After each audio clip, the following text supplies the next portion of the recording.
ओम का उच्चारण ओम।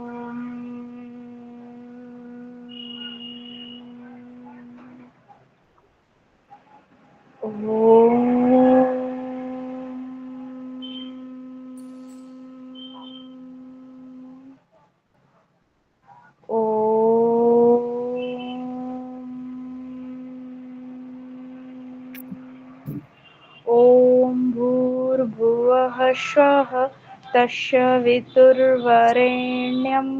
भर्गो देवस्य धीमहि धियो यो नः प्रचोदयात्। दोनों हाथों में घर्षण करेंगे। उस घर्षण की ऊष्मा अपने नेत्रों पर लगाएंगे और इसी हथेलियों में अपने नेत्र को खोलेंगे और बंद करेंगे। पुनः एक बार घर्षण करेंगे और उस घर्षण की ऊष्मा अपने हाथ आंखों पर लगाएंगे और नेत्रों को खोलेंगे। धन्यवाद मैम।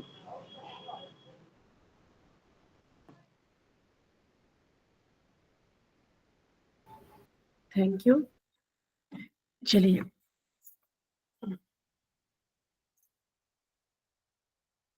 कल हमने क्या क्या पढ़ाई की थी? रिलायबिलिटी। रिलायबिलिटी पढ़ी थी मैम।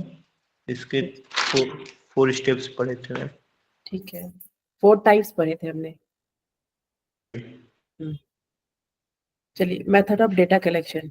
मुझे बताइए कि मेथड ऑफ डेटा कलेक्शन से क्या क्या समझते हैं आप लोग? मैम कैसे हम डेटा को कलेक्ट करते हैं? भाई डेटा का सैम्पलिंग वगैरह तो हो गया, लेकिन उस डेटा को कलेक्ट कैसे करना है, मतलब उनसे जानकारी कैसे लेनी है? तो जैसे कि हम किसी से हो सकता है इंटरव्यू के माध्यम से उसका जानकारी ले सकते हैं, या फिर क्वेश्चनायर वगैरह के थ्रू उससे डेटा ले सकते हैं अपने सैंपल से। अच्छा अच्छा, ठीक है। और कोई? मैम ये जो डेटा कलेक्शन होता है ये जो है इम्पेरिकल में होता है। पहली बात, ये लिटरेचर रिव्यू में नहीं होता, रिसर्च में नहीं होता है। और जो भी हमारे सैंपल होते हैं उनसे उनका रिव्यू पॉइंट लेते हैं और उसमें हम अपना रिजल्ट देखते हैं कि हमने जो भी योगाभ्यास कराया उसका रिजल्ट क्या आया, उनके अंदर कितना ज्यादा बदलाव आया। ये सब डाटा कलेक्शन में आएगा। अच्छा, देखिए, डेटा कलेक्शन हुआ कि आपका मीडियम क्या है डेटा कलेक्शन का। ठीक है, डेटा कलेक्शन का मतलब हुआ, जैसे पहले उन्होंने बोला ना कि हमने इंटरव्यू के थ्रू लिया या क्वेश्चन के थ्रू लिया, तो ये सब हमारा मेथड ऑफ डेटा कलेक्शन है। ठीक है, और ये किसी भी रिसर्च में हो सकता है, जरूरी नहीं है कि एम्पेरिकल रिसर्च में ही हो। ठीक है, डेटा कलेक्शन का यह मतलब हो रहा है कि आप किस चीज से डेटा को कलेक्ट कर रहे हैं, किस मेथड से कर रहे हैं। तो मेथड तो बहुत बहुत सारे हैं ना। अब जैसे मान लीजिए कि मुझे आप लोग पे ही रिसर्च करना है, तो मेरे पास ऑनलाइन क्या क्या मेथड होंगे, क्योंकि मैं मैम गूगल फॉर्म हो सकता है। गूगल फॉर्म हो सकता है। बहुत बहुत बहुत अच्छा। और मैम टेलीफोन के माध्यम से या मीट वगैरह के माध्यम से हम बातचीत कर सकते हैं। बिल्कुल सही, बिल्कुल सही। तो ये सारी चीजें जिससे जो है मुझे आपका डेटा मैं कलेक्ट करूंगी, क्योंकि मैं तो ऑनलाइन डेटा कलेक्ट कर रही हूँ ना, मैं ऑफलाइन तो सबके घर जाके डेटा कलेक्ट कर नहीं सकती हूँ अगर मुझे आपके ऊपर करना है रिसर्च तो। ठीक है, तो मेथड ऑफ डेटा कलेक्शन का मतलब होता है कि किस मीडियम से हम डेटा कलेक्ट कर रहे हैं, हमारा मीडियम क्या है। ठीक है, तो इससे रिजल्ट से इसको कंफ्यूज मत होइएगा। अभी इसको डिटेल में पढ़ना है हम लोगों को। देखिए, ये सारी चीजें हैं आपका डेटा कलेक्शन का। जैसे ऑब्जर्वेशन, ऑब्जर्वेशन कौन से रिसर्च में आता है, जिसको हम ऑब्जर्व करके जो है वो काम काम करते हैं।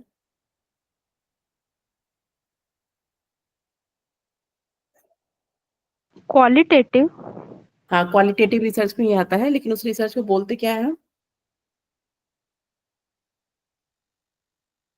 चलिए, ये होमवर्क है आपका, कल कल मैं पूछूंगी ये आपसे। क्वालिटेटिव में एक रिसर्च है आपका, जिसमें आपको ऑब्जर्वेशन से ही जो है आप उसमें डेटा कलेक्ट कर सकते हैं। आपके पास एक ही जो है ऑप्शन होता है कि किसी चीज को ऑब्जर्व करके, जैसे कि मान लीजिए कि एग्जाम्पल के तौर पे समझिए कि जैसे कि जो टीचर्स पढ़ाते हैं ना, तो उनका तो टीचिंग बिहेवियर जो है, और जब वो स्टाफ रूम में होते हैं तो उनका क्या क्या होता है, तो हम उनका कैसे कैसे जानेंगे कि अगर ये मुझे रिसर्च करना है कि जितने भी टीचर है उनका स्टाफ रूम में कैसा बिहेवियर है, तो हम कैसे कैसे पता करेंगे? वो लिख के तो लेंगे नहीं उनसे, ठीक है। तो बहुत सारा रिसर्च, मतलब एक रिसर्च ऐसा भी है कि जिससे हम निगरानी करके उनके ऊपर ऑब्जर्वेशन करके हम जो है रिसर्च करते हैं, ठीक है। ये होमवर्क है आपका, ये ढूंढ के लाइएगा कि उस रिसर्च का क्या क्या नाम है, ठीक है। क्वालिटेटिव रिसर्च ही है, लेकिन उसमें सिर्फ और सिर्फ ऑब्जर्वेशन होता है कि हम ऑब्जर्वेशन करके उनका बिहेवियर को, उनके एटीट्यूड को, और मतलब हम उनको देख करके, ऑब्जर्व करके उनके ऊपर रिसर्च करते हैं, ठीक है। इंटरव्यू आपको पता ही है, इंटरव्यू क्या होता है। देखिए इंटरव्यू पे ना बहुत क्वेश्चंस आते हैं आपके, मतलब पिछले साल भी ये क्वेश्चन आया हुआ था इंटरव्यू पे, एक नहीं दो दो क्वेश्चन आए थे। रिसर्च का इंटरव्यू, ठीक है, और जो आपका नॉर्मल इंटरव्यू आप देने जाते हैं उसमें डिफरेंस क्या होगा बताइए। एक मैम जॉब इंटरव्यू में और एक रिसर्च इंटरव्यू में क्या क्या फर्क होगा, ये समझना जरूरी है आपके लिए, इसलिए इसलिए मैं पूछ रही हूँ आपसे। मैम जो जॉब का इंटरव्यू होता है वो एक पार्टिकुलर पॉइंट ऑफ व्यू से होगा। जैसे मतलब कोई भी चीज, यदि हम कोई सॉफ्टवेयर कंपनी में जाते हैं तो सॉफ्टवेयर कंपनी, सॉफ्टवेयर की रिकॉर्डिंग होगा। और जो ये रिसर्च का होता है ये मैम, इसमें साइंटिफिक ढंग से पूछा जाता है। जैसे मतलब योग में ही ले लें तो जो हम हमें इंटरव्यू कोई पेशेंट का मतलब जो आसन वगैरह उसके विषय में बात किया जाएगा। हम्म। तो देखिए इंटरव्यू भी दो दो तरीके का होता है, एक होता है स्ट्रक्चर्ड, एक होता है अनस्ट्रक्चर्ड, ठीक है। यही क्वेश्चन आया था आपका रिसर्च में पिछले बार, ठीक है। तो उसमें पूछा था आपसे कि इंटरव्यू जो है, उन्होंने कोई एग्जांपल दिया हुआ था, मुझे एग्जांपल नहीं याद है, लेकिन ऑप्शन में जो है उन्होंने पूछा था ये किस तरह का इंटरव्यू है। तो उसमें स्ट्रेस इंटरव्यू भी लिखा हुआ था, स्ट्रक्चर इंटरव्यू भी लिखा था, अनस्ट्रक्चर भी लिखा था।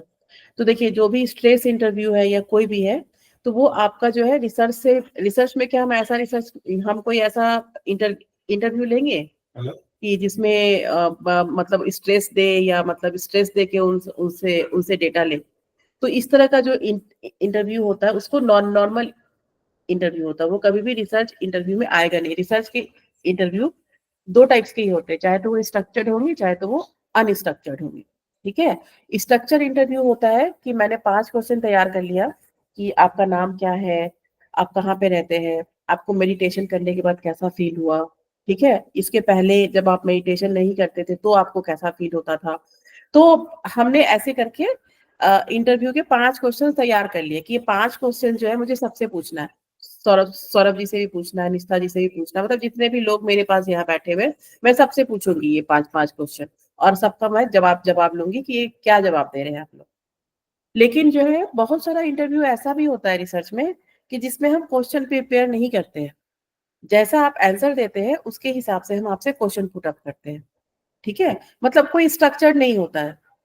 5 क्वेश्चंस है मेरे पास, तो एक स्ट्रक्चर तरीके से मैं पूछ रही हूँ ना, एक बेसिक से स्टार्ट करके मैं पूरा आपसे जो है एंड तक जो मुझे जानना है, मैं आपसे जो क्वेश्चन है मेरे पास मैं उसको ही पूछ रही हूँ। अनस्ट्रक्चर्ड क्या हो गया कि आपका जो सवाल, मतलब आपने जो जवाब दिया है उस बेसिस पे फिर से मैं आपसे सवाल पूछ रही हूँ, तो वो आप सबके लिए सेम नहीं होगा, ठीक है। तो दो तरह के इंटरव्यू जो होते हैं आपके, स्ट्रक्चर और अनस्ट्रक्चर। तो रिसर्च में यही दो इंटरव्यू होंगे आपके, ध्यान रखिएगा इसको कि 5 क्वेश्चंस मेरे पास है, मुझे सिर्फ 5 क्वेश्चंस के ही मैंने आपसे आंसर लिया, और पांचों क्वेश्चन सबके लिए सेम है। यहाँ जितने लोग बैठे हुए हैं सबके लिए वो 5 क्वेश्चन सेम है। लेकिन जो अनस्ट्रक्चर इंटरव्यू है उसमें क्या है कि आप जैसे जैसे मुझे जवाब देते जा रहे हैं वैसे वैसे मैं क्वेश्चन कुछ भी पूछ रही हूँ आपसे, मतलब उसी उसी को लिंक करके, आपके जवाब को ही लिंक करके मैं आपसे क्वेश्चन पुट अप कर रही हूँ। तो जरूरी नहीं होगा कि वो पांचों आंसर जो है आपके सेम होंगे या पांचों क्वेश्चन सेम सेम होंगे, ठीक है। तो उसको अनस्ट्रक्चर इंटरव्यू बोलते हैं। तो उसमें कुछ एग्जाम्पल दिया था, एग्जाम्पल मुझे याद नहीं आ रहा है कि एग्जाम्पल उन्होंने क्या दिया था। तो यही फर्क है, ठीक है। क्वेश्चन आया हुआ है तो हो सकता है फिर से रिपीट हो ये। साइकोलॉजिकल टेस्ट क्या होता है, साइकोलॉजिकल वेरिएबल क्या क्या थे आपके? Anxiety, depression. तो इन सब को जो और हम टेस्ट करते हैं, जितने भी हमारे साइकोलॉजिकल वेरिएबल है, ये साइकोलॉजिकल टेस्ट में आते हैं। ठीक है, तो इसके अलग अलग टेस्ट का अलग अलग नाम है, वो हम अभी डिटेल में पढ़ेंगे। अभी मैं बस ऊपर ऊपर का आपको दे रही हूँ आइडिया। कोई क्वेश्चन क्या होता है? मैम जैसे PHQ-9 वगैरह वेरी हो गुड, गए ये वेरी गुड। जो PHQ-9 का मैं आपको एग्जांपल दी थी, या जो मैं आपको दिखाई थी, वो सारे के सारे क्वेश्चनियर है। ठीक है, तो वो भी साइकोलॉजिकल टेस्ट है, लेकिन उसको क्वेश्चनियर क्यों बोलते हैं? क्योंकि इससे भी तो हम PHQ-9 से भी तो हम डिप्रेशन ही निकाल रहे हैं ना। तो इन दोनों में फर्क क्या है फिर? मैम साइकोलॉजिकल टेस्ट में इसमें क्वेश्चन है, इसलिए इसमें एक तरह से आप जो भी आपका सैंपल है उसको दे रहे हैं फिल करने के लिए, और जो और साइकोलॉजिकल टेस्ट है, हाँ। साइकोलॉजिकल टेस्ट में आप उसके साथ हो सकता है मे बी इंटरेक्ट करें जो सैंपल है। साइकोलॉजिकल टेस्ट में जो है हम बायोमार्कर का यूज करते हैं। बायोमार्कर मतलब हो जाता है मशीन्स वगैरह जो हम यूज करते हैं ना किसी चीज को जानने के लिए, तो वो साइकोलॉजिकल यस टेस्ट में मैम। आता है जब हम किसी मशीन का इस्तेमाल करते हैं। क्वेश्चनेयर हो गया कि जब हम पेपर पेंसिल पे काम करते हैं किसी चीज को निकालने के लिए। ठीक है, फिजियोलॉजिकल टेस्ट क्या हुआ? जितने भी आपके वो जो ये ब्लड सैंपल्स वगैरह होते हैं, ये सारे के सारे जो है इसमें ही आते हैं। तो इन सारा ये देखिए, ये मेथड्स है आपका डेटा कलेक्शन का, और ये मेथड्स पे भी बहुत बारी क्वेश्चन आता है आपके रिसर्च में। ठीक है, आपके नेट नेट एग्जाम में। आर्चिव्स, आर्चिव्स का क्या मतलब होता है? मैम पुराने लिटरेचर वगैरह हो गए और इस सब से। हाँ, आर्चिव्स का मतलब होता है कि जैसे हम कोई हॉस्पिटल जाते हैं या स्कूल जाते हैं, जो पुराना डेटा होता है ना उनके पास। जैसे मान लीजिए आपको डायबिटिक पे करना है काम, तो डायबिटिक के पेशेंट को जो है आप कहाँ से आपको मिलेंगे? अगर उनका डेटा चाहिए होगा, मान लीजिए आपको कोई सर्वे करना है, ठीक है, तो उस उनका डेटा आपको कहाँ से मिलेगा? तो जितना भी पुराना डेटा होता है ना, चाहे वो हॉस्पिटल में हो, स्कूल्स में हो, उनके पास, तो वो उनको सबको हम लोग आर्कीव्स बोलते हैं या आर्काइवल डेटास बोलते हैं। ठीक है, तो इतने आपके जो है तरीका है, method of data data collection का, और इसको हम डिटेल में पढ़ेंगे कि ये होता क्या है। ठीक है, तो ऑब्जर्व सबसे पहला क्या था हम लोग का? ऑब्जर्वेशन। ऑब्जर्वेशन क्या है? Involves careful observation of A phenomenon in the field and making notes. ठीक है, नॉन इंक्लूसिव। पैसिव, ये मैं आपको बताऊंगी ये पैसिव क्यों लिखा हुआ है यहाँ पे। एग्जाम्पल में दिया है कि to study sports aggression a researcher goes to watch many football matches and record the scenario where event of aggression happened. ठीक है, तो जैसा कि मैं आपको बताई थी कि इसको जो है ऑब्जर्वेशन मतलब किसी को ऑब्जर्व करके, किसी के भी एटीट्यूड को, चाहे जो भी आपको जो है नापना हो, और ये क्वालिटेटिव भी होता है। इसको पैसिव इसलिए इसलिए बोलते हैं कि इसमें जो है ना हम एक्टिवली इंगेज नहीं होते हैं। रिसर्चर बहुत बहुत बारी क्या होता है कि हम एज ए रिसर्चर जो है उन पे जो है रिसर्च कर रहे हैं, उनके एग्रेशन को जो है देख देख रहे हैं। बहुत सारे फुटबॉल, जैसे कि यहाँ पे फुटबॉल का दिया हुआ है कि यहाँ पे एग्रेशन मेजर कर रहे हैं, तो एज ए रिसर्चर मुझे तो पता है कि मैं क्या कर रही हूँ, लेकिन मैं वहां बैठ करके उनके ऊपर रिसर्च कर रही हूँ, क्या उनको पता है? मैं सब जगह फुटबॉल मैच देखने जा रही हूँ, और उनके एग्रेशन, जो फुटबॉल मैच पे जो एग्रेशन हो रहा है, ठीक है, वहां पे किस सिनेरियो में हो रहा है, क्या हो रहा है, कैसे हो रहा है, मैं ये सारा नोट डाउन कर रही हूँ। तो क्या जिनके ऊपर मैं रिसर्च कर रही हूँ, क्या उनको पता है?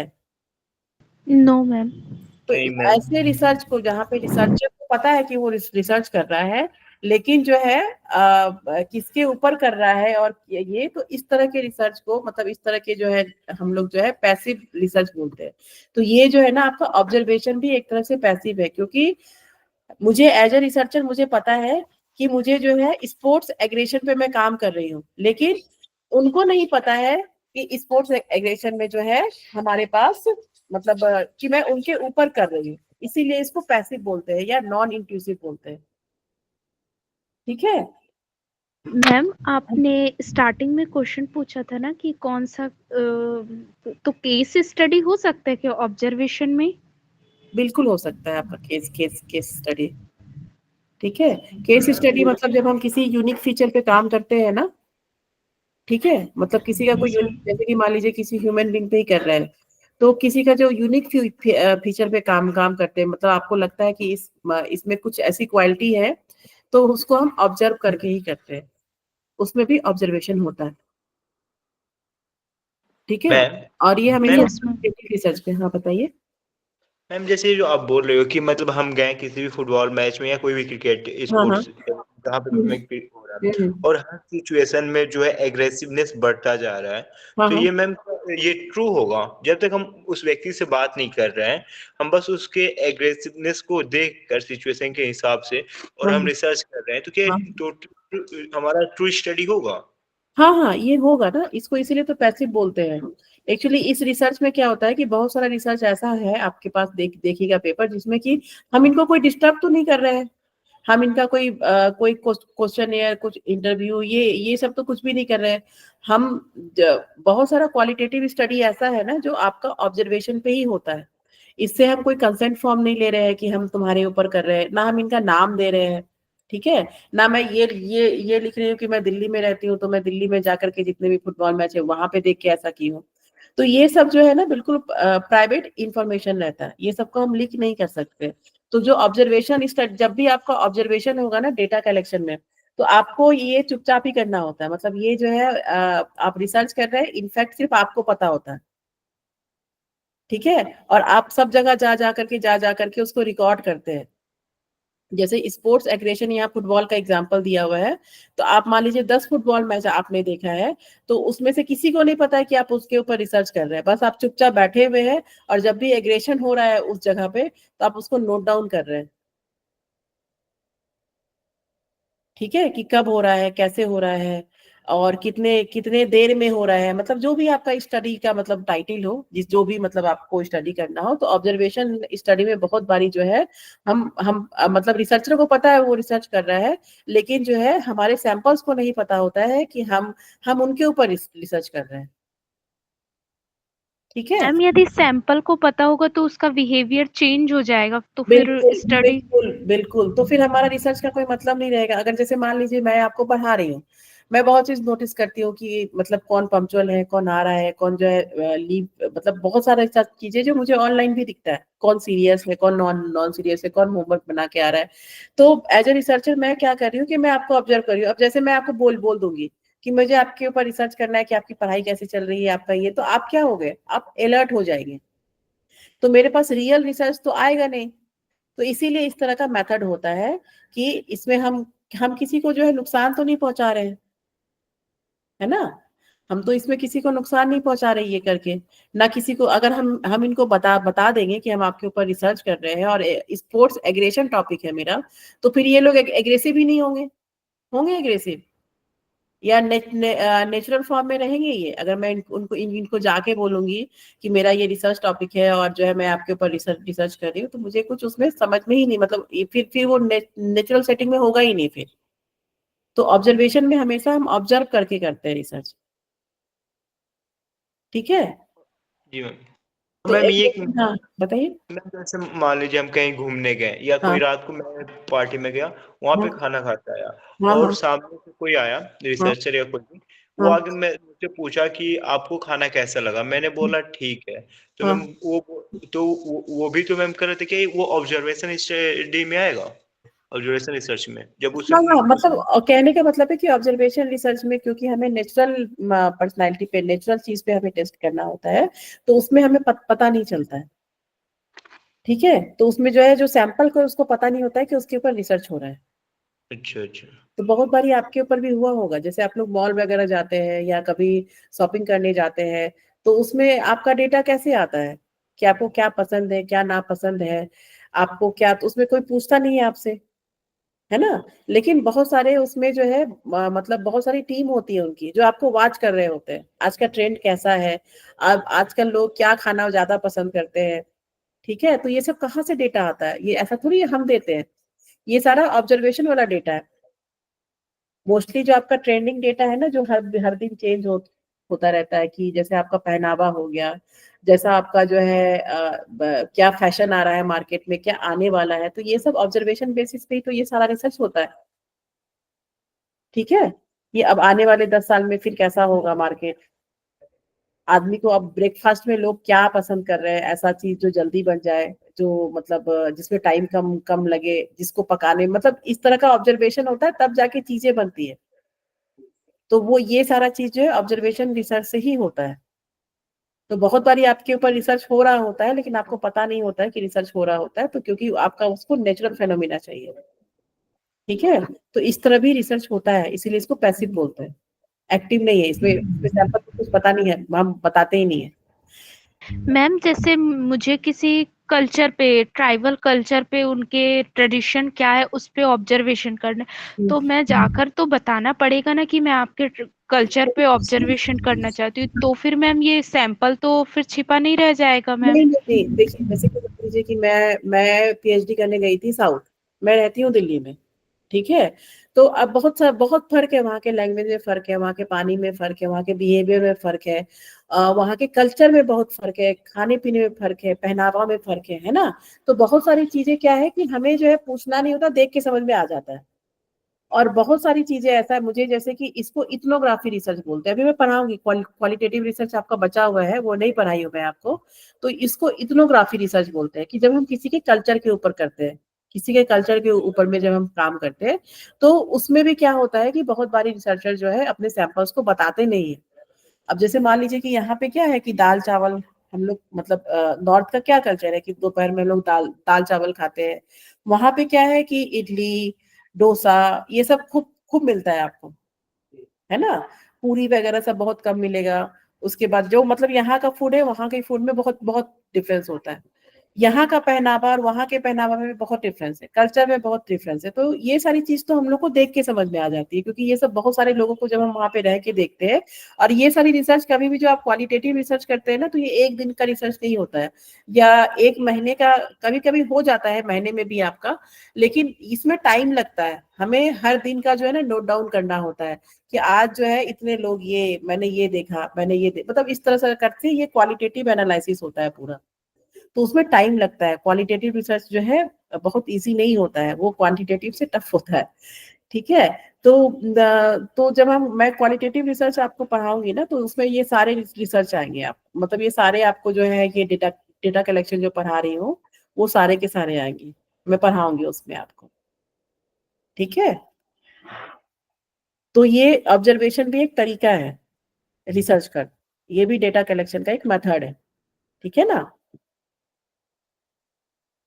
ऑब्जर्वेशन समझ में आ गया, इसको चुपचाप करते हैं, और बिल्कुल नेचुरल सेटिंग का हमें जानना होता है, तो इसीलिए जो है हम किसी को बताते नहीं है, हमारे सैंपल्स को नहीं पता होता है कि हम उनको उनको रिकॉर्ड कर रहे हैं या उनके ऊपर रिसर्च कर रहे हैं। बस हम अपने हिसाब से, एज अ रिसर्चर हम अपने हिसाब से जो भी हम लोग को जानना है, जैसे स्पोर्ट्स एग्रेशन यहाँ पे एक टॉपिक है, तो स्पोर्ट्स एग्रेशन क्या है, मतलब उसमें कब कब ये लोग एग्रेसिव हो रहे हैं, कहाँ कहाँ वहाँ का मतलब अगर मैं 10 जगह गई, तो हो सकता है उसमें मौसम का भी असर पड़ा हो एग्रेशन पे।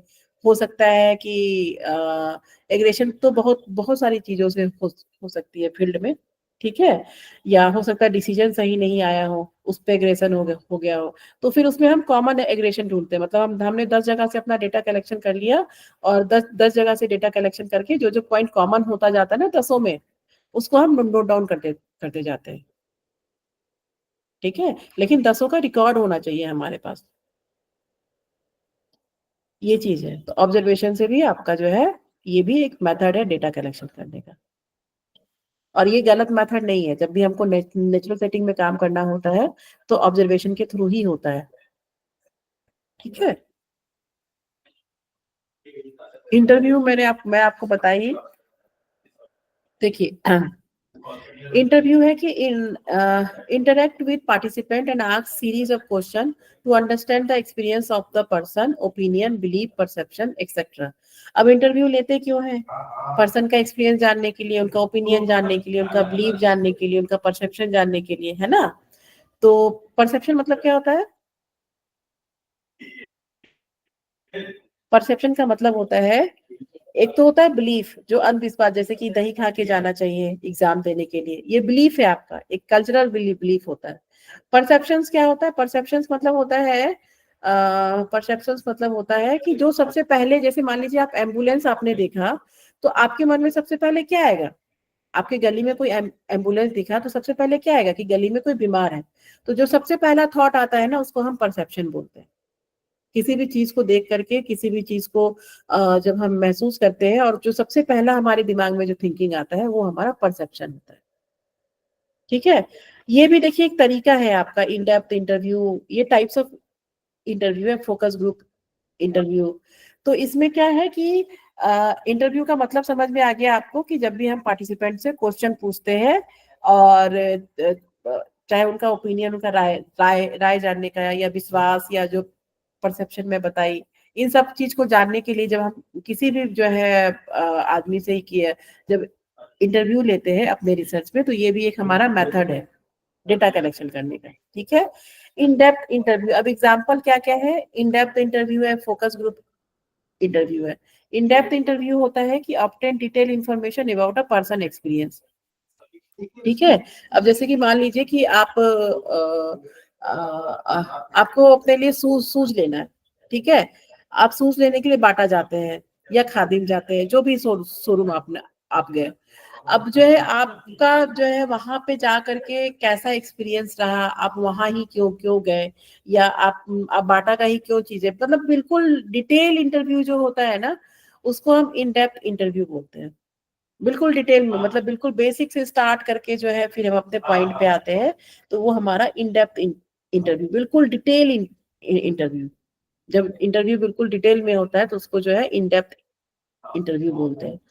फोकस ग्रुप इंटरव्यू होता है कि obtain various aspect of a situation from more than one person through mutual discussion. देखिए, फोकस ग्रुप इंटरव्यू तब होता है कि जैसे इसमें लिखा है कि more than one person through mutual discussion. मान लीजिए मैंने कोई क्वेश्चन इस्तेमाल की है, मैं इस्तेमाल की हूँ अपने रिसर्च में, जो एडल्ट पे होना चाहिए था, मतलब वो एडल्ट का क्वेश्चन है, मेरे मेरे एज ग्रुप का, मेरे सैंपल्स का जो है वो नहीं है।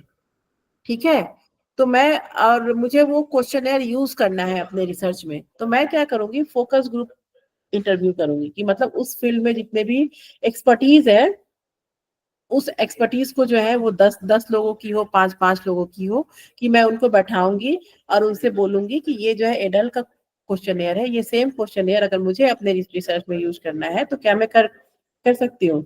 तो उसमें जो है जो एक्सपर्ट बैठते हैं, वो आपको जो है राय देते हैं कि नहीं, उसमें से एक क्वेश्चन हटा दीजिए, मेरे हिसाब से इसमें से जो है एक क्वेश्चन और ऐड होना चाहिए।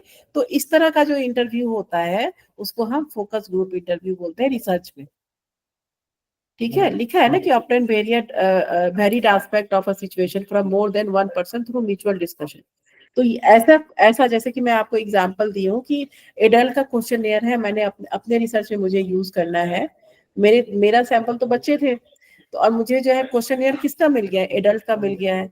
तो मैं क्या करूंगी? एक फोकस ग्रुप इंटरव्यू करूंगी, जो जितने भी जो रिसर्चर है, सीनियर रिसर्चर है, या जितने भी डॉक्टर्स है, जिन्होंने ऑलरेडी उस फील्ड में काम किया हुआ है, या जिन्होंने ऑलरेडी उस क्वेश्चनियर को यूज किया हुआ है, और उसके बाद फिर मैं उनसे जो है म्यूचुअल डिस्कशन करूंगी। तो बहुत बारी हम ऐसे भी क्वेश्चनियर यूज करते हैं, बहुत सारे क्वेश्चन पेपर में आप देखेंगे जहाँ पे ऐसे मतलब जैसे जहाँ पे इस तरह के क्वेश्चंस यूज करते हैं क्वेश्चनियर, कि जो आपके एज ग्रुप का नहीं है, सैंपल के एज ग्रुप का नहीं है, लेकिन फिर भी हम उसको यूज कर रहे हैं। तो उस तरह के केस में जब हम लोग को म्यूचुअल डिस्कशन से कुछ, मतलब म्यूचुअली कुछ परमिशन लेना होता है, तो हम इस तरह के ही इंटरव्यू को फॉलो करते हैं, जिसको हम फोकस ग्रुप इंटरव्यू बोलते हैं। ठीक है, तो ये एग्जाम्पल्स है आपके इंटरव्यू के। हालांकि देखिए, अभी तक इन डेप्थ इंटरव्यू या फोकस ग्रुप इंटरव्यू इतने डिटेल में कभी क्वेश्चन नहीं आया है, बस एक बार ही मैं देखी हूँ स्ट्रक्चर और अनस्ट्रक्चर का, जो मैं आपसे बता दी कि पिछले से पिछले साल ये क्वेश्चन आया हुआ था। ठीक है, ये समझ में आ गया सबको? ये जो एग्जाम्पल है यहाँ पे, कोई हो जिसको कोई डाउट हो?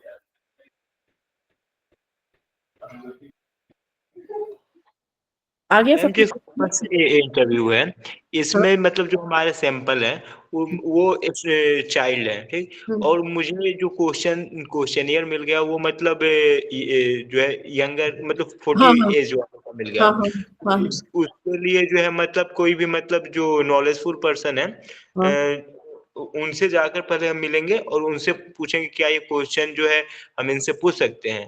फिर हम्म। वो जब वो परमिशन देंगे तो हम जाके पूछेंगे। इसका अर्थ यही बिल्कुल हुआ। बिल्कुल बिल्कुल बिल्कुल। बहुत सारे पेपर में आपका ना फोकस ग्रुप इंटरव्यू का भी, कोई भी ऐसा नहीं कि क्वेश्चनियर पे ही, मान लीजिए आप रिसर्च कर रहे हैं, कुछ भी ऐसा चीज आपके पास, कोई ऐसा सिचुएशन आ गया कि आपको लगता है कि आपको एक्सपर्ट का राय चाहिए, जो भी इस फील्ड में एक्सपर्टीज है उनका, आपको उनके म्यूचुअल डिस्कशन से आपका काम हो जाएगा, तो उस इंटरव्यू को हम फोकस ग्रुप इंटरव्यू कहते हैं। मतलब मैं एक आपको एग्जांपल दी कि अगर किसी के साथ ऐसा होता है तो फोकस ग्रुप मतलब जितने भी जो है एक्सपर्टीज है उस फील्ड में, वो म्यूचुअल डिस्कशन से उसमें थोड़ा सा उल्टा सीधा करके जो है उसको जो है आपके लायक बनाते हैं कि वो कैसे होगा। बहुत बारी क्या होता है ना, मैंने कहा ना कि थ्योरी जो आप प्लानिंग करते हैं और प्रैक्टिकल जब आप रिसर्च करते हैं, दोनों में बहुत डिफरेंस हो जाता है। तो हमारे रिसर्च जब हम रिसर्च करते हैं तो बहुत बारी ऐसा सिचुएशन आता है कि जहाँ पे हमें लगता है कि इस चीज पे हमें जो है एक्सपर्टीज मतलब एक्सपर्ट एडवाइस लेना चाहिए। तो इस तरह के जब हम 3-4 लोगों को, 5 लोगों को, 10 लोगों को बैठा के जब हम उनसे जो है अपने प्रॉब्लम को डिस्कस करते हैं और कोई सॉल्यूशन मिलता है हमें, तो उसको हम फोकस ग्रुप इंटरव्यू बोलते हैं। ठीक है, तो उसी को हम फोकस ग्रुप इंटरव्यू हुआ। मैंने बस आपको एक एग्जांपल क्वेश्चनियर का दी ताकि आपको समझ में आए। ऐसे फोकस ग्रुप इंटरव्यू कभी भी जब आप अपने रिसर्च में फंसते हैं, या आपको लगता है ये छोटा सा माइनर सा मिस्टेक आपके लिए मेजर हो सकता है, या आपको लगता है कि बहुत सारे जो रिसर्चर है उनका एक ग्रुप बना करके हमें उनसे पूछना चाहिए, तब हम ये काम करते हैं। तो मोस्टली ये जो है सीनियर रिसर्चर ही करते हैं, क्योंकि अगर मैं 10 लोगों को मुझे बुलाना होगा तो कौन आएगा बताइए, है ना। मैं बोलूंगी कि आप आ जाइए, आप आ जाइए, तो नहीं। मोस्टली जो है जब तक कोई बड़ा रिसर्च नहीं होता है, यानी तो कोई जैसे कोई फंडेड रिसर्च होता है, उसमें बहुत बारी क्या होता है कि हम फंस फंस जाते हैं। जब बहुत बड़े लेवल पे होता है तो हम क्या करते हैं, एक एक्सपर्ट कमेटी बुलाते हैं और उसके बाद फिर जो है उस डिस्कशन से जो है जो भी कंक्लूजन निकलता है उसको अपने रिसर्च में शामिल करते हैं, और उसको हम लिखते भी है पेपर में कि फोकस ग्रुप इंटरव्यू का जो है हमारा टॉपिक क्या था, या मतलब इस चीज को हमने फोकस ग्रुप इंटरव्यू के थ्रू जो है सॉल्व किया है। ठीक है, तो फोकस ग्रुप इंटरव्यू का मतलब यही होता है कि जब भी आप रिसर्च करते हैं, कोई ऐसा पॉइंट जो माइनर सा पॉइंट है लेकिन आपको उसके लिए परमिशन चाहिए होता है, तो हम उस समय जो है फोकस ग्रुप इंटरव्यू भी करते हैं। अब इसको ऐसे भी समझ सकते हैं आप, जैसे हमारे प्राइम मिनिस्टर है, ठीक है, तो ऐसा तो नहीं है कि उनको उनको हर फील्ड का नॉलेज है। तो वो क्या करते हैं उस फील्ड में, जैसे एग्रीकल्चर का कोई डिसीजन निकाल रहे हैं, बजट निकाल रहे हैं, तो उस फील्ड में जितने भी एक्सपर्ट है उसको बुलाते हैं, फिर उनसे बात करते हैं, उनसे सलाह मशवरा करते हैं, फिर अपना डिसीजन देते हैं। कभी आईटी पे कोई लेना है तो आईटी वाले एक्सपर्ट को बुलाते हैं, उनसे बात करते हैं, सलाह लेते हैं, उसके उसके बाद फिर उसको इम्प्लीमेंट करते हैं। तो बस ये फोकस ग्रुप इंटरव्यू बिल्कुल उस तरह ही है। कभी भी आप कोई एक्सपर्टीज मतलब एक्सपर्ट एडवाइस लेते हैं और फिर उनके हिसाब से जो कंक्लूजन आता है उसको हम अपने रिसर्च में शामिल करते हैं, तो उसको हम फोकस ग्रुप इंटरव्यू बोलते हैं। ठीक है, आया समझ में? जी मैम। तो इंटरव्यू आगे बढ़े अब। जी मैम। अब है साइकोलॉजिकल टेस्ट। अब देखिए, साइकोलॉजिकल टेस्ट जो है आपका, जैसे D2 टेस्ट है, D2 test for of attention. D2 test किया है कभी आप लोगों ने अटेंशन नापने के लिए? D2 सर्च कीजिएगा गूगल पे, ये ना पेपर में ही होता है। और आपने कभी ना कभी आपने किया होगा ये D2 टेस्ट। बहुत फेमस और बहुत पुराना टेस्ट है अटेंशन मेजर करने के लिए। D2 टेस्ट में क्या होता है ना कि पजल में लिखा रहता है 1 2 3 4, मतलब बहुत सारे जो है ना 3 4 100 तक होता है, कभी 1000 तक होता है, और उसमें आपको बोला जाता है जहां जहां 2 है ना, आपको वहां पे जो है आपको क्रॉस करना है, यानी तो वहां पे जो है ना आपको एक होल होल बना देना है। तो उसको खोज खोज करके जो है आपको जो है कि जहां जहां 2 2 2 लिखा हुआ है, बस उसको जो है आपको यही है D2 टेस्ट। ठीक है, तो ये अटेंशन नापते हैं इससे हम लोग। आप गूगल सर्च कीजिएगा ना कि D2 टेस्ट फॉर अटेंशन, और इमेज में जाइएगा, देखिएगा आपके पास वो आ जाएगा। तो उसमें हम क्या करते हैं D2 टेस्ट में कि बस हमने मतलब उसमें बहुत सारे नंबर्स लिखे होते हैं, मैं आपको बोल दी कि जहां जहां 2 लिखा हुआ है वो आप मुझे खोज के बताइए। तो आप जितना, और आपके पास टाइम टाइम लिमिट होता है, तो उस टाइम लिमिट में हम देखते हैं कि आपने उस पीरियड में आपने कितना जो है टू को खोज लिया, मतलब कितना देर लगा आपको, कितना आपका अटेंशन, जितना ज्यादा आप खोज लेंगे उसमें उतना ज्यादा आपका अटेंशन हाई है। ठीक है, D2 टेस्ट वही है। तो ये अटेंशन नापने के लिए करते हैं। टावर ऑफ लंदन है, इसको planning ability. Tower of London जो है एक डिवाइस है, वो जो है ऐसे आप इसको भी गूगल सर्च करके देख सकते हैं। ठीक है, तो इसको जो है हम प्लानिंग एबिलिटी, जैसे कि आपको यूजीसी नेट दिसंबर का देना है, तो आपकी प्लानिंग एबिलिटी कैसी है। जैसे मैं उस दिन बताई थी ना कि किसी का मैथ्स वीक होता है, किसी का इंग्लिश वीक होता है, किसी का पेपर 1 वीक होता है, पेपर 2 बहुत सॉलिड होता है। तो आप उसके हिसाब से प्लानिंग करते हैं कि दिसंबर तक आते आते मुझे जो मेरा वीक पॉइंट है उसको स्ट्रॉन्ग करना है, और जो स्ट्रॉन्ग पॉइंट है उसको और भी स्ट्रॉन्ग करना है। तो उसके लिए सर्टन प्लानिंग करते हैं। तो आपकी प्लानिंग एबिलिटी को नापने के लिए टावर ऑफ लंदन हम यूज करते हैं। ठीक है, तो ये है कि standardised test that measure various psychological domain like attention, memory, planning, decision making etcetera. मैंने आपको कहा थी कि साइकोलॉजिकल लिखा है, तो जितने भी साइकोलॉजिकल वेरिएबल है आपके, attention, memory, planning, decision making, ये सारे आपके साइकोलॉजिकल वेरिएबल है। तो ये सारे जो टेस्ट होते हैं इनको जो है हम साइकोलॉजिकल टेस्ट बोलते हैं। ठीक है, क्वेश्चनेयर में आपको दिखाई थी कि क्वेश्चनेयर क्या होता है। अब जैसे कि standardised tool to measure psychological attributes like attitude, belief, personality. अब जैसे माइंडफुलनेस क्वेश्चनेयर है, तो वो जो है आपका माइंडफुलनेस नापते हैं। माइंडफुलनेस पता है क्या होता है? मैम एक तरह से दिमाग की वह अवस्था जिसमें माइंड थोड़ा रिलैक्स है। अच्छा, और और माइंडफुलनेस मैम एक्सप्लेन नहीं कर सकते, पर पता है क्या होता है। अच्छा, ठीक है, ठीक है। देखिए, माइंडफुलनेस क्या होता है कि बहुत बारी क्या होता है कि हम सोचते कुछ और है, करते कुछ और है। मतलब हमारा दिमाग सोच कुछ और रहा है, लेकिन हमारा बॉडी कुछ और कर रहा है। होता है ऐसा कभी कभी? जी मैम, ये कह सकते हैं कि मतलब हम बोल कुछ और रहे हैं, कर हाँ, कुछ और रहे हैं और लिख कुछ और रहे हैं, मतलब हमारा तीनों चीजें। दिमाग हम अपने घर पे छोड़ के आते हैं, शरीर जो है मतलब बस हमें सुनाई पड़ रहा है, उसके हिसाब से हम काम कर रहे हैं, वो भी जो है। माइंडफुलनेस क्या होता है? जैसा आप सोच रहे हैं वैसा ही आपका बॉडी आपका काम काम कर रहा है। बोलते ना माइंडफुलनेस मेडिटेशन। माइंडफुलनेस बहुत फेमस वर्ड है, और ये आपका सबसे पहले हम ही लोग के योगा टेक्स्ट में था। किसमें था? मैं नाम बोल रही हूँ। हाँ, गोरख संहिता पढ़ेंगे ना आप लोग, उसमें है माइंडफुलनेस, सबसे पहले उसमें ही आया वर्ड यूज हुआ है। माइंडफुलनेस का मतलब होता है कि जैसा आपका दिमाग सोच रहा है, जैसा मतलब आपका मनोमय कोष सोच रहा है, वैसा आप जो है अन्नमय कोष से काम कर रहे हैं। ठीक है, ऐसा नहीं कि हम टीवी भी देख रहे हैं, सब्जी भी काट रहे हैं, और साथ में जो है और भी काम, मतलब वो माइंडफुलनेस नहीं हुआ। माइंडफुलनेस वो हुआ कि जैसा हमारा दिमाग सोच रहा है वैसा ही हमारा बॉडी भी काम कर रहा है। माइंडफुलनेस बहुत इंपॉर्टेंट है। आजकल बोलते हैं ना कि बच्चे को टीवी देख के नहीं खाना चाहिए, क्यों? ज्यादा खा जाता है मैम, नहीं, ज्यादा क्यों खा जाते हैं वो? क्योंकि मैम उनको ख्याल नहीं रहता, धीरे धीरे उनका पूरा जो कंसंट्रेशन टीवी पे होता है, उनको अपने जो बाइट ले रहे हैं उस अपने भूख का अंदाजा नहीं होता, इसलिए ओबेसिटी बहुत ज्यादा बढ़ती जा रही है। बिल्कुल सही सही सही सही कह रहे हैं आप लोग। माइंडफुलनेस उस समय नहीं रहता। माइंडफुलनेस इसलिए नहीं रहता है कि हमारा दिमाग टीवी देखने में बिजी है। ठीक है, और हम खा रहे हैं, लेकिन हमें पता ही नहीं है कि हम, मतलब हमारे दिमाग को ये पता ही नहीं लग रहा है कि इवन की खाने का टेस्ट भी क्या है। ठीक है, हमारा दिमाग टीवी देखने में व्यस्त है, और हमारा मुंह, सिर्फ मुंह से हम खाना खा रहे हैं।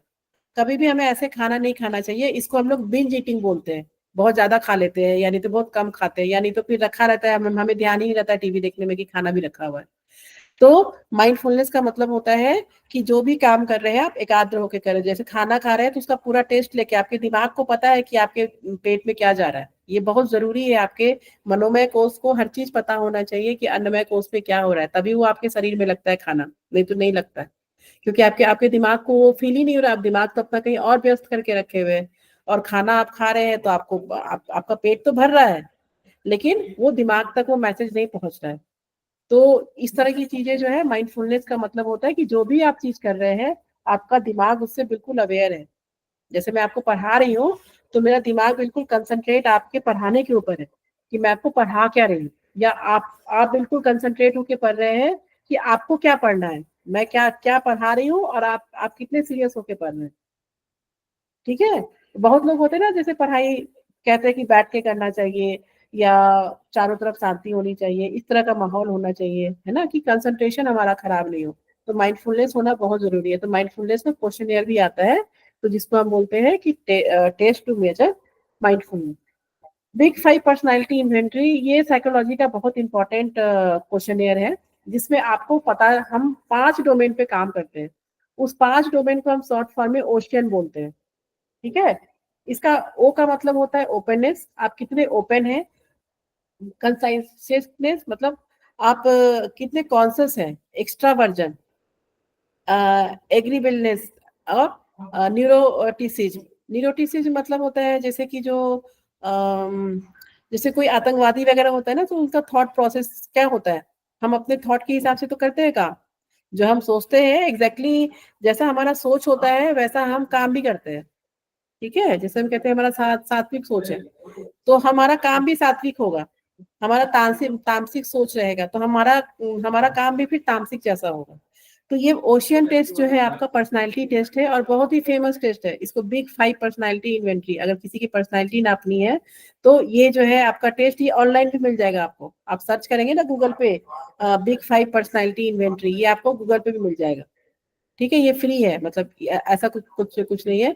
तो आपको अगर नापना हो ये 5 चीज अपने पर्सनालिटी का, तो ये बहुत फेमस टेस्ट है ओशियन। इसको शॉर्ट फॉर्म में हम लोग ओशियन बोलते हैं, बिग 5 पर्सनालिटी टेस्ट, क्योंकि इसे 5 चीजें हैं, OCEAN, तो इसीलिए इसको बोलते हैं बिग 5 पर्सनालिटी टेस्ट। ये पर्सनालिटी मेजर करने के लिए होता है।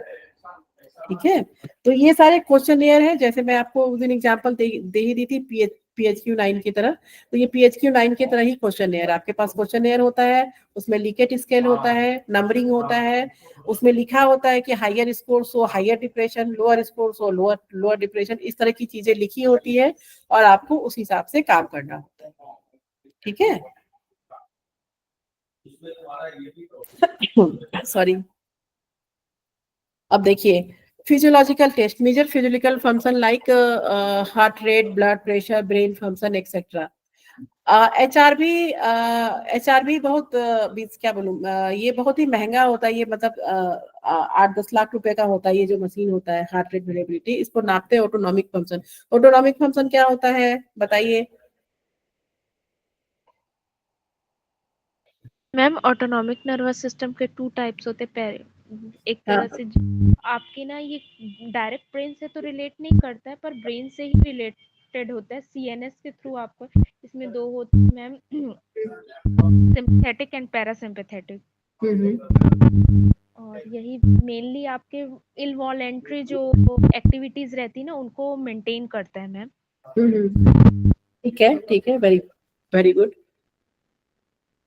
ठीक है, बहुत सारा क्या होता है, बहुत सारा हम लोग के पास बहुत सारा ऐसा जो है ऑर्गन है, जो हम सोते जागते कभी भी, हम सोते हैं तो भी वो काम करता है, हम जगे होते तो भी वो काम करता है। ठीक है, तो ऑटोनॉमिक फंक्शन जो है आपका जो है वही है, जैसे आपका यहाँ लिखा हो ना, हार्ट रेट हो गया, ब्लड प्रेशर हो गया, ब्रेन फंक्शन हो गया, तो ये सब जो है ये हार्ट रेट वेरिएबिलिटी, ये सब यूज करने से ना रिसर्च का वेटेज बढ़ जाता है, क्योंकि ये सब मशीन बहुत महंगा होता है, तो बहुत सारे रिसर्चर इसको जो है एफर्ट नहीं कर सकते हैं। ठीक है, लेकिन अगर हम ये सारी चीजें मतलब फिजियोलॉजिकल टेस्ट अगर हम अपने रिसर्च में यूज करते हैं या योगा में यूज करते हैं, तो हमारे रिसर्च का वेटेज बहुत बढ़ जाता है, क्योंकि ये हमारे रिसर्च को और साइंटिफिक बना देता है। ठीक है, तो इससे क्या होता है कि हम जो है जो मेजर करते हैं वो बिल्कुल, क्योंकि हार्ट रेट एचआरबी को पूरी दुनिया मानती है, ईईजी को पूरी दुनिया मानती है, तो इस तरह के मशीन को जब हम अपने रिसर्च में यूज करते हैं, तो इससे क्या होता है हमारे रिसर्च का और वेटेज बढ़ जाता है और साइंटिफिक हो जाता है और ऑथेंटिक हो जाता है। ठीक है, तो जो भी फिजियोलॉजिकल टेस्ट है, अगर हम फिजियोलॉजिकल टेस्ट अपने रिसर्च में यूज करें तो ये बहुत अच्छा माना जाता है। लेकिन दिक्कत क्या है इन सब चीजों के साथ, कि इसको हर कोई यूज नहीं कर सकता, क्योंकि यानी तो ये बहुत महंगा होता है, और मान लीजिए अगर यूनिवर्सिटी के पास है भी तो उसमें परमिशन बहुत मुश्किल से मिलता है इन सब चीजों को इस्तेमाल करने के लिए। यानी तो उन सैंपल्स को, ये सब मशीन भी इतने बड़े होते हैं कि उन सैंपल को वहां पे लेके आना पड़ता है, कि जहाँ पे ये मशीन रखे हुए होते हैं, इस मशीन को हम लेके नहीं जा सकते वहां पे। ठीक है, तो फिजियोलॉजिकल टेस्ट जो है आपका बहुत इंपॉर्टेंट है, अगर आप अपने रिसर्च में यूज करते हैं तो मतलब आपका रिसर्च बहुत अच्छा कहलाता है, क्योंकि ये इन सब का जो मेजरमेंट है ये बिल्कुल परफेक्ट होता है ना। मीन्स इसको पूरा वर्ल्ड मानता है कि अगर आपने ये इस्तेमाल करके, मान लीजिए आपका जो टॉपिक है, आपने आपका की मेडिटेशन पे जो है डायबिटीज का क्या असर होता है, आप कितना भी क्वेश्चन यूज कर लीजिए, वो स्टैंडर्ड क्वेश्चनियर है, वो वैल्यू सही दे रहा है आपका, लेकिन अगर आप इस तरह के फिजियोलॉजिकल टेस्ट को अपने रिसर्च में शामिल करते हैं तो वो और ऑथेंटिक हो जाता है। ठीक है, और पेपर बहुत जल्दी पब्लिकेशन हो जाता है, उसको पूरी दुनिया मानती है, क्योंकि ये सब चीज आपने अपने रिसर्च में इस्तेमाल की है। जैसे कि आपका इलेक्ट्रोइंसेफ्लोग्राफी है, ईई जिसको बोलते हैं, तो ये ब्रेन वेव्स को नापते हैं। तो ये सारे मशीन्स हम लोग के भी रिसर्च लैब में है, लेकिन हमें इसके लिए परमिशन लेना पड़ता है और सैंपल्स को वहां लेके आना पड़ता है, जो हमारा लैब है। ठीक है, तो ये ब्रेन वेव्स नापते हैं कि आपका मेडिटेशन का असर सबसे ज्यादा हमारे ब्रेन पे ही पड़ता है। तो मान मान लीजिए कि अगर हम अपने रिसर्च में ईईजी का इस्तेमाल करना है तो हमारा रिसर्च तो और अच्छा होगा, साइंटिफिक और ज्यादा साइंटिफिक हो जाएगा। तो इस ये सारे इक्विपमेंट भी हम फिजियोलॉजिकल टेस्ट भी अपने रिसर्च में इस्तेमाल कर सकते हैं, और ये भी आपको प्री डेटा देगा, फिर पोस्ट डेटा देगा, और इसका इस्तेमाल भी हुआ है बहुत सारे ये रिसर्च में आपके, खास करके जो मेडिटेशन के जो भी रिसर्च हो रहे हैं ना, इसका बहुत इस्तेमाल होता है उसमें, एचआरवी का भी। ठीक है, कि हमारे बहुत सारा रिसर्च हुआ है कि जब हम मेडिटेशन करते हैं तो ब्रेन वेव्स बिल्कुल चेंज हो जाता है, हमारे हमारे हमारे जो हमारे ब्रेन से भी वेव्स आते हैं ना, तो बहुत पॉजिटिव हो जाता है। ठीक है, तो ये था आपका फिजियोलॉजिकल टेस्ट। ये समझ में आया सबको? जी हम्म, तो ये है आपका फिजियोलॉजी। आप बस टेस्ट का नाम याद रखिए कि किस टेस्ट में क्या हो रहा है, जैसे साइकोलॉजिकल टेस्ट में क्या हो रहा है, फिजियोलॉजिकल टेस्ट में क्या हो रहा है, इंटरव्यू में क्या है। ठीक है, ये सब आपको ध्यान में होना चाहिए कि कभी भी आपके पास ये वर्ड आ जाए तो आप उसमें कंफ्यूज ना हो। ठीक है, बायोकेमिकल टेस्ट वही जो मैं आपको बोली थी कि ब्लड टेस्ट जितने भी होते हैं आपके, जिसमें हम बायोमार्कर यूज करते हैं, इसको हम लोग बायोमार्कर बोलते हैं, जो बायोकेमिकल टेस्ट में होता है। जैसे कि मान लीजिए बायोकेमिकल से, जैसे measures biochemical parameters from biological sample like blood, सलीवा, जो हमारा थूक होता है, बहुत बारी हम इसको भी यूज करते हैं अपने रिसर्च में।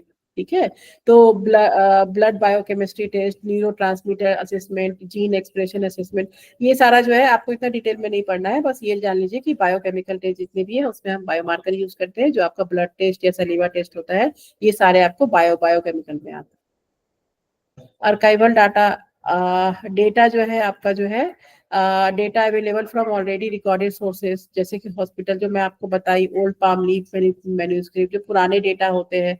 जैसे मान लीजिए कि हम लोग को जो है एक को रिलेशनल स्टडी करना है कि जितने लोग भी जितने लोगों को भी कैंसर था, मुझे मुझे ऐसा लगा कि जो लोग ज्यादा स्मोकिंग करते हैं उनको कैंसर का, लंग कैंसर का ज्यादा खतरा होता है।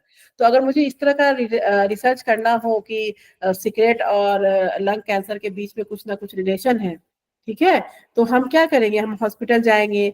अब ऐसा तो करेंगे नहीं कि जबरदस्ती लोगों को सिगरेट पिलाना शुरू करेंगे, फिर वेट करेंगे कि उनको जो है लंग कैंसर हो जाए, ऐसा तो नहीं कर सकते ना रिसर्च में।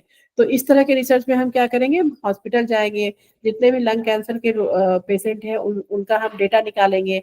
फिर उनके डेटा में जो है डेमोग्राफिक डेटा सबके पास होता है, हर हॉस्पिटल के पास होता है, कि वो क्या खाते थे, क्या पीते थे, सबसे ज्यादा वो क्या, मतलब नेगेटिव वर्ड क्या था, ये डेटा सबके पास रहता है। तो उसमें हम मिलाएंगे कि मेरे पास अगर मान लीजिए कि 500 डेटा आ गया जिनको लंग कैंसर था, और उसमें से जो है सिगरेट कितने लोग पीते हैं, मान लीजिए 500 में मुझे पता चला कि जो है 400 लोग सिगरेट पीते थे, और 300 लोग तो बहुत ज्यादा, एक एक दिन में जो है 6 से 7 7 10 10 सिगरेट पीते थे। तो मैं उस रिकॉर्ड से पता कर सकती हूँ कि जो है हमारा मतलब कि एक स्मोकिंग का और जो लंग कैंसर है इसमें क्या रिलेशन है। ठीक है, तो इस तरह का जो डेटा हम रिसर्च करते हैं, जिसमें तो इसमें क्या होता है, हमें पुराना डेटा चाहिए होता है, तो पुराना डेटा का जब भी हम काम करते हैं तो आर्किवल डेटा बोलते हैं उसको। ठीक है, आर्काइवल डेटा, तो आर्काइवल डेटा जब भी हमारा यूज होता है वो आपको जो है अगर जब भी आप कुछ इस तरह का रिलेशन जो को रिलेशन कल मैं आपको बताई थी ना कि जब भी हमें कोई डिग्री ऑफ एसोसिएशन निकालना होता है दो दो वेरिएबल में, तो हम क्या करते हैं, हम थोड़ी ना बोलेंगे कि हम 500 लोगों को सिगरेट पिलाना शुरू कर देंगे, फिर हम वेट करेंगे, फिर देखेंगे उनको कैंसर हुआ कि नहीं, ऐसा तो नहीं कर सकते हैं। तो हमारे पास जो डेटा पुराने डेटा होते हैं हम उन पे ही काम करते हैं, उनसे ही जो है उन्हीं के डेटा से एक रिलेशनशिप निकालते हैं कि इन लोगों में कॉमन सबसे ज्यादा क्या है, फिर उस बेसिस पे हम अपना रिसर्च जो है आगे बढ़ाते हैं। ठीक है, तो उन सब इस तरह की चीजों में हमें आर्काइवल डेटा चाहिए होता है। ठीक है, ये है आपका लास्ट।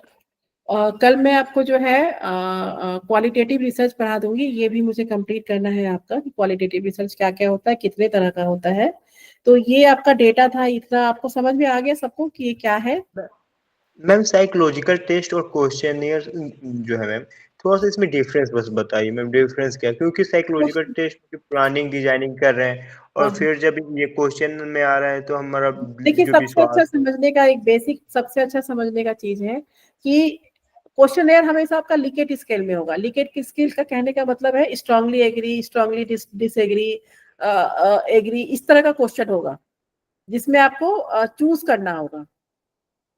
जैसे मान लीजिए कि पेपर पेंसिल, देखिए क्वेश्चनेयर और साइकोलॉजिकल टेस्ट, अगर सॉरी क्वेश्चनेयर और जो आपका साइकोलॉजिकल टेस्ट है जितने भी, जैसे कि D2 टेस्ट अटेंशन के लिए, ये भी पेपर पेंसिल पे ही होता है। इसमें भी आपको पेपर दिया जाता है, जो मैं बोली कि टू ढूंढना है कहाँ कहाँ है, वो अटेंशन के लिए। लेकिन इसमें साइकोलॉजिकल टेस्ट में आपको लिकेट स्केल नहीं होता। लिकेट स्केल कहने का मतलब agree, strongly agree, strongly disagree, yes no, इस तरह का जो करते ना, जो जो मैंने आपको PHQ-9 में मैं जो दिखाई थी, जी इस मैम। अगर चीज होगा तो वो क्वेश्चनेयर ही होगा। ठीक है, इस तरह का जो भी चीज होगा, अगर इस तरह की चीज लिकेट स्केल होगा तो उसको क्वेश्चनेयर ही होगा।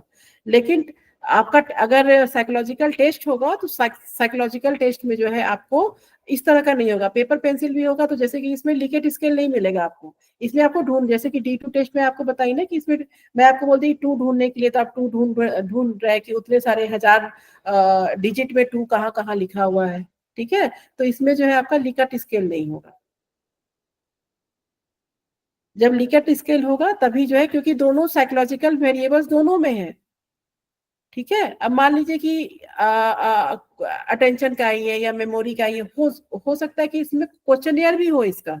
तो क्वेश्चनियर आपका अगर अटेंशन का होगा तो उसमें लिकेट स्केल होगा, yes no, agree, not agree, strongly agree, इस तरह का क्वेश्चनियर होगा। ठीक है, और अगर ये D2 टेस्ट होगा तो इसमें क्या होगा कि आपको ढूंढना है। मैं आपको बताई थी ना ऑपरेशनल डिफिनेशन, देखिए यहीं पे आपको पता चलता है कि जितने भी साइकोलॉजिकल वेरिएबल है इसको हम बहुत तरह से नाप सकते हैं, लेकिन आपका जो सैंपल है उसको आप कैसे नाप रहे हैं उसी को आपको डिफाइन करना होता है। जैसे अटेंशन के लिए हम लोग क्वेश्चनियर भी यूज कर सकते हैं। ठीक है, और हम लोग जो है साइकोलॉजिकल टेस्ट भी यूज कर सकते हैं, D2 टेस्ट भी कर सकते हैं यूज। तो उसमें हम एज ए रिसर्चर आपको मैडम प्लीज D2 टेस्ट के, मैडम D2 टेस्ट के बारे में बताइए थोड़ा, मैं पहली बार सुन रहा हूँ मैं तो। D2 टेस्ट में आपको बताई ना कि आप एक बार गूगल कीजिएगा D2 टेस्ट फॉर अटेंशन। ठीक है, तो उसमें 1 2 3 4 5 7 8 इस तरह करके बहुत सारे डिजिट लिखे होंगे और रिपीटेड डिजिट होंगे। 1 हो सकता है कि आपका जो है 10 टाइम्स रिपीटेड हो, 2 हो सकता है 10 टाइम्स रिपीटेड हो। तो हर डिजिट उसमें रिपीट हुआ होता है और आपको बोला जाता है कि ये डिजिट आपको ढूंढना है। तो आप जितने जल्दी, और 5-5 मिनट का टाइम दिया जाता है, 5 मिनट में आप जितना ज्यादा ढूंढेंगे, ठीक है, उतना ज्यादा आपका अटेंशन स्पैन ज्यादा होता है। मैम ये ठीक वैसे ही है ना, जैसे एक बचपन में मैगजीन वगैरह में आती थी कि इसमें नीचे दिए गए ये पॉइंट है, जैसे स्नैक ढूंढना है, ये ढूंढना है, आपको इस डायग्राम में ढूंढना हाँ है। हाँ हाँ हाँ, तो ये अटेंशन टेस्ट, ये अटेंशन टेस्ट है। ये D2 टेस्ट भी ऐसा ही होता है कि हर एक डिजिट जो है ना बहुत बार लिखा होता है, बस आपको डिजिट दे देते हैं कि ये डिजिट आप ढूंढिए, और आप उतने देर में एक ये रहता है, मतलब एक स्टैंडर्ड रहता है कि अगर आप 10 ढूंढती हैं तो आपका स्टैंडर्ड, मतलब आपका अटेंशन कितना ज्यादा है कम है। जैसे कि PHQ-9 में था ना कि माइल्ड डिप्रेशन, लो इस तरह करके था ना, सीवियर डिप्रेशन, एक एक ये लिखा हुआ था आपका कि 10, अगर 10 पॉइंट्स आता है, 10 मार्क्स आता है तो आपका लो होगा या माइल्ड होगा, अगर आपका 25 आ जाता है तो सीवियर होगा, इस तरह से। तो उसी तरह अटेंशन का भी रहता है। D2 टेस्ट आप कीजिएगा, ये बहुत मजा आता है, ये बिल्कुल खेल की तरह है। ये जो हम लोग बचपन में भी करते थे, ये मैम ये कितनी बार जिगजैग लिखा मोमेंट में होता है ना, हाँ? जिगजैग मोमेंट में होता है, और 5 सेकेंड्स में मतलब टू दिया हुआ है मैम, जिगजैग मोमेंट बहुत ज्यादा, उसको हमें सर्कल करना होता है ताकि हम चेक कर सके कि हमारा मतलब अटेंशन कितना है बिल्कुल हमारा। बिल्कुल। तो इस तरह से जितनी भी होता है ना कि गलती खोजिए, गलती ढूंढिए, 2 फिगर दिया हुआ है उसमें आपको गलती, तो ये सब, ये सारा का सारा टेस्ट जो है आपका अटेंशन के लिए होता है कि आप कितने अटेंटिव है। देखिए बहुत लोग क्या होता है कि बहुत जल्दी ढूंढ लेते हैं, उनको टाइम नहीं लगता है, तुरंत देखा तुरंत तुरंत खोज लिया। लेकिन बहुत सारे लोग ऐसे होते हैं कि जिनको टाइम लगता है, तो इसका मतलब कि उनका अटेंशन कम है। ठीक है। ऐसा हो सकता है ना, ये साइकोलॉजिकल टेस्ट उन पे अप्लाई किया जाता हो जो ज्यादा पढ़े लिखे ना हो भाई। अब जो क्वेश्चन है जिनको पढ़ने नहीं बन रहा है वो इस पे अप्लाई कर सकते हैं उनको। हाँ, मैंने कहा था कि आपको आपको ये देखना है कि आपके सैंपल की जरूरत कैसी है, आपका सैंपल कैसा है, उस हिसाब से आपको टेस्ट देना है उनको। ठीक है। और इवन की साइकोलॉजिकल, जब आप साइकोलॉजी पढ़ेंगे ना तो उसमें रोसा टेस्ट होता है एक, वो और भी इंटरेस्टिंग है। उसमें क्या होता है, आपको फिगर दिखाया जाता है, वो कोई फिगर नहीं होता है, लेकिन उसमें जो सबसे पहले आपको दिखा ना, मतलब मान लीजिए हो सकता है कि किसी को उसमें सबसे पहले कोई जानवर दिखा हो, या हो सकता है किसी ने बोला कि नहीं ये औरत है, मतलब वो बहुत अनक्लियर पिक्चर होता है, और वो आपको दिखाते हैं, उसको रोसा टेस्ट बोलते हैं। तो और उसके बाद उसमें जो है ना, वो आप इससे माइंड रीड कर लेते हैं आपका, जो आप आंसर देते हैं ना कि आपको क्या दिख रहा है। एक बुरी, हो सकता है आपको एक बुरी औरत दिखे उसमें। ठीक है। तो वो टेस्ट और भी अच्छा होता है, मतलब उसमें और भी मजा मजा आता है। देखिएगा कभी जो है साइकोलॉजिकल टेस्ट में आप रोसा टेस्ट आप ये कीजिएगा, सर्च सर्च कीजिएगा, तो उसमें जो आपको सबसे पहले दिखता है ना, वो दिखाता है कि आपका दिमाग कैसा है, आप जो सबसे पहले सोच रहे हैं, मैंने कहा था ना परसेप्शन, जो सबसे पहले आपका थिंकिंग आता है। तो उससे भी हम बहुत सारा चीज, जो साइकोलॉजिस्ट है उससे भी बहुत सारा चीज पता कर लेते हैं कि आपकी पर्सनैलिटी कैसी है। ठीक है। टाइप के ये सारे टेस्ट जैसे बच्चों के मैगजीन वगैरह में छोटे छोटे रूप में दिए रहते हैं, बाद में ये बड़े रूप में एक तरह से कह सकते हाँ हैं। बिल्कुल बिल्कुल। जैसे जैसे कि कोई सिजोफ्रेनिक है, तो उनको उनका टेस्ट होता है कलर्स का, वो कलर बहुत अच्छे से नहीं पहचान सकते हैं। ठीक है। तो साइकोलॉजिकल टेस्ट जितने भी है ना, बहुत ही इंटरेस्टिंग टेस्ट है, मतलब वो जो हम लोग खेलते हैं, बचपन में खेलते हुए आए हैं या इस तरह का, यही टेस्ट होते हैं वो सारे। लेकिन इसका जो है बस वही है कि जब हम मेंटल रूप से कोई लोग मतलब ठीक नहीं होते हैं, जिनको बीमार, मतलब जो है जिनका अटेंशन चेक करने के लिए, मेमोरी चेक करने के लिए, ये ऐसे टेस्ट ही होते हैं, पेपर पेंसिल वाले टाइप के ही टेस्ट होते हैं। ठीक है। तो ये सारे टेस्ट है आपके। जब आप साइकोलॉजी पढ़ेंगे तो उसमें रोसा टेस्ट है, रोसा टेस्ट बहुत इंटरेस्टिंग है। उसमें आपको फिगर दिखाया जाता है, उसके बाद उससे पूछा जाता है आपको कि सबसे पहले क्या दिखा। तो 4 लोग 4 तरह के आंसर देते हैं। किसी को हो सकता है उसमें बैट दिखा हो, किसी में हो सकता है कि कोई और औरत दिखी हो, किसी को हो सकता है उसमें कोई जानवर, मतलब इस तरह के। तो उससे आप उससे साइकोलॉजिस्ट पता कर लेते हैं कि आपके दिमाग में चल क्या रहा है, आप कैसा कैसा सोच रहे हैं। ठीक है। तो ये सारी चीजें हैं। तो ये मेथड ऑफ आपको, आपका जो है ना डेटा कलेक्शन जो है आज कंप्लीट हो गया आपका, ये पूरा। कल मैं आपको क्वालिटेटिव रिसर्च के जितने जितने टाइप्स है ना, कि कौन कौन, वो भी बहुत इंपॉर्टेंट, मतलब बहुत इंपॉर्टेंट आपका टॉपिक है। क्वालिटेटिव रिसर्च से बहुत हर बार क्वेश्चन आता है। तो एक बार जितने भी क्वालिटेटिव टाइप्स के रिसर्च है और उसमें हम कैसे रिसर्च करते हैं और क्या क्या होता है, वो हम कल डिस्कस करेंगे। ठीक है। तो वो भी कल हमारा खत्म खत्म हो जाएगा। फिर जो है हम लोग हाइपोथेसिस, फिर मैं आपको फिर स्टैटिस्टिकल एनालिसिस, मतलब जो है ना स्टैट्स कैसे यूज करते हैं, फिर मैं उसको करूंगी स्टार्ट। पहले एक बार थ्योरी सब कंप्लीट कर लेते हैं, उसके बाद फिर जो है फिर स्टार्ट करेगा। सिनॉप्सिस बना रहे हैं आप लोग? Yes ma'am. अच्छा, किसी का कोई क्वेश्चन या कुछ पूछना हो आप लोगों को? हमने बड़ी मुश्किल से अभी अपने शब्दों में केवल इंट्रोडक्शन लिखा है। अच्छा मैं बहुत सारी चीजों को पढ़ा, उसके बाद अपने हिसाब से एक इंट्रोडक्शन लिखा और ओल्ड लैंग्वेज लिखा है, तो वो काफी दिक्कत हो रही है मैम। बताइए सौरभ जी। आपके पे एक मैंने जो है मतलब लिखा है, कल आपका मैंने पढ़ा, उसके बाद मैंने जो है मैम एक आप पे मतलब कंटेंट लिखा मैम। अच्छा आज अच्छा नहीं अच्छा है। और वो पेपर आप पढ़ लेंगे तो एक बार जो है ना फिर आपका रिसर्च और भी मतलब मैं और अच्छे से आपको समझा पाऊंगी। अब आप लोग को जी समझ में आ गया ना कि प्री डेटा क्या होता है, पोस्ट डेटा क्या होता है। जी मतलब मैम। वो डेटा हम लोग योगा देने के पहले लेते हैं, योगा देने के बाद लेते हैं, उसके बाद उसका डिफरेंस देखते हैं। ठीक है, ये सब ध्यान में रखिएगा। प्री डेटा, पोस्ट डेटा, ये सब बहुत इंपॉर्टेंट है आपको। मतलब ये बार बार मैं नहीं समझाऊंगी, फिर मैं आपको जब स्टैट्स पढ़ाऊंगी तो सिर्फ इतना ही बोलूंगी मैं। ठीक है, चलिए तो फिर आज हम क्लास यहीं पे ओवर करते हैं। मैम का भी टाइम हो रहा होगा ना, मैम आ गई है आज क्लास? क्लास नहीं है मैम। अच्छा आज क्लास नहीं है, ठीक है तो चलिए आज क्लास हम यहीं पे ओवर करते हैं। कल के क्लास में फिर मैं आपको क्वालिटेटिव रिसर्च पढ़ाऊंगी। ठीक है।